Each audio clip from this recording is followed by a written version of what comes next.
Sir ఒకప్పుడు పెళ్ళైన తర్వాత పిల్లలు పుట్టారంటే ఓకే ఈడు మగాడ్రా బుజ్జి అనేవాళ్ళు. కానీ ఇప్పుడేంటంటే పెళ్ళయ్యి పిల్లలు పుట్టిన తర్వాత కొన్ని రోజులకి అంటే కొన్ని సంవత్సరాలకి 35 అతనికి 35 సంవత్సరాలు, 40 సంవత్సరాలు వచ్చిన తర్వాత అంగస్తంభన సమస్యలు వస్తా ఉన్నాయి. సో ఇప్పుడు పిల్లలు వచ్చారు, పిల్లలు పెరిగి పెద్దయిపోతా ఉంటారు. వీళ్ళకి మాత్రం ప్రాబ్లమ్స్ వస్తా ఉంటాయి. సో ఏంటి ఎందుకు ఈ 40 ఇయర్స్ ఆ ఏజ్‌లోనే ఎక్కువ అంగస్తంభన సమస్యలు వస్తా ఉన్నాయి? దీనికి సొల్యూషన్ ఏంటి సార్? సో, ఇప్పుడు మీరు అన్న ప్రశ్నలకి ఏంటి అంటే 40 అబోవ్ ఏజ్ వాళ్ళకి ఎరెక్టైల్ డిస్‌ఫంక్షన్ వస్తున్నాయని. మీరన్నట్టు ఫ్యామిలీ కంప్లీట్ అవుతుంది. అంటే పిల్లలు పుడతారు. వాళ్ళకి మంచి ఏజ్ ఉంటుంది. వాళ్ళు వాళ్ళ లైఫ్‌ని లీడ్ చేస్తుంటారు.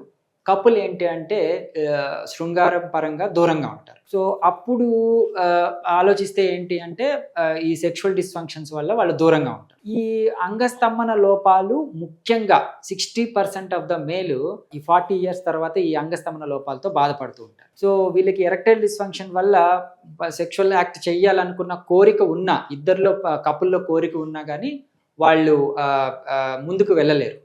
సో ఎందుకొస్తాయి అంటే చాలా కారణాలుంటాయి. ఒకటి ఫిజికల్. ఈ ఫిజికల్‌గా ఏంటంటే 40 ఇయర్స్ తర్వాత డయాబెటిస్ డయాగ్నోస్ కావటం కానీ, హైపర్‌టెన్షన్ డయాగ్నోస్ కావటం కానీ, ఫిజికల్ కోమార్బిడిటీస్ అంటాం. అంటే శారీరక ఇబ్బందుల వల్ల వాళ్ళు ఎరెక్టైల్ డిస్‌ఫంక్షన్ రావచ్చు. ఓకే.